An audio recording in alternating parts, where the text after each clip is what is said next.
Imagine this. Someone texts you at 3:17 p.m. You reply at 3:18. They see it. And nothing. No reply. If you are in the habit of making yourself immediately available all the time, don't be surprised when people leave you on hold. Now ask yourself, if someone is constantly there for everyone, all the time, instantly, is that presence valued? Or just expected? How would you feel if someone constantly danced around you and went out of their way to please you? I know that to some this might sound appealing, but if you truly value people, you will not allow yourself to be put in such a position. Nobody should ever be made to feel like they are not worthy of your time and that they have to do something extra special in order to be noticed. This video isn't about playing games or reverse psychology.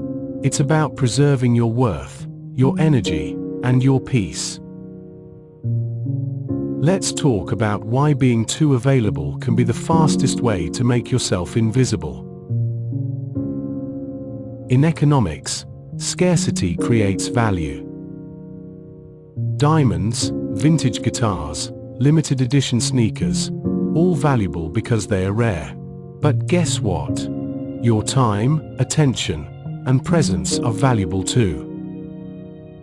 When you give your time away too easily, too often, or too quickly, people start treating you like free Wi-Fi. They download what they need from you and upload their baggage.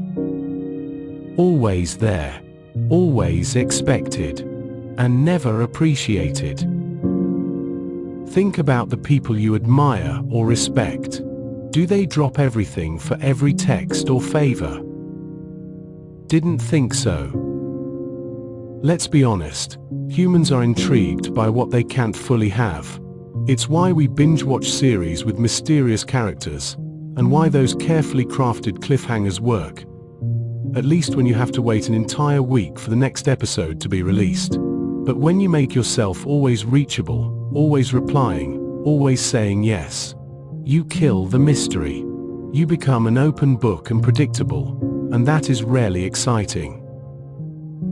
Familiarity breeds contempt, they say, but it also breeds complacency.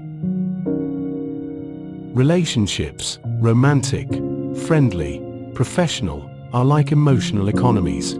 If someone gets 100% of you for 0% effort, guess what that's worth to them? You guessed it, 0. The moment someone realizes they don't have to invest time, thought, or respect into you, they stop investing. And like any abandoned investment, it loses value over time. You are not a clearance item. You're not 2-for-1 emotional labor. Make people earn access to you, because when they do, they'll value it more, and so will you. Here's the plot twist. The more you say yes out of guilt or fear, the more you'll start resenting people. And worse, you will resent yourself even more. You start becoming the fixer, the therapist, the 2 a.m. emotional baggage hotline. And over time, you're exhausted, depleted, and still, weirdly, underappreciated. Saying no is not selfish. It's preserving your sanity. Don't be the hero that burns out saving people who wouldn't even carry a bucket of water for you. Let's be clear. Not being constantly available doesn't mean you don't care.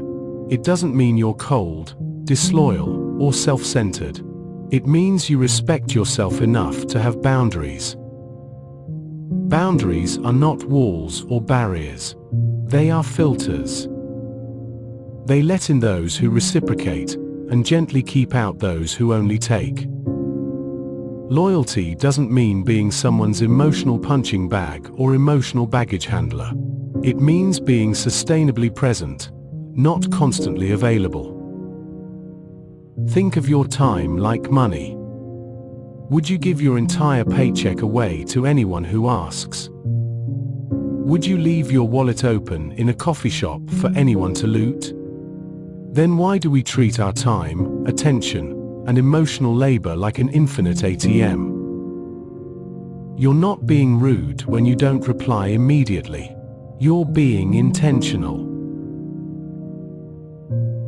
Because your time is the most non-refundable, non-renewable currency that you possess, spend it wisely. Invest it consciously. Protect it fiercely. Think about the following paradox. The less often you're available, the more meaningful your presence becomes. The person who shows up only when it matters is remembered, while the person who's always there becomes a part of the furniture. Absence doesn't mean neglect. It means choosing quality over quantity. When you're not always available, your presence feels intentional, and intention is powerful. In a world where everyone's expected to be instantly accessible, being selectively available is radical. It's freeing, and it's necessary.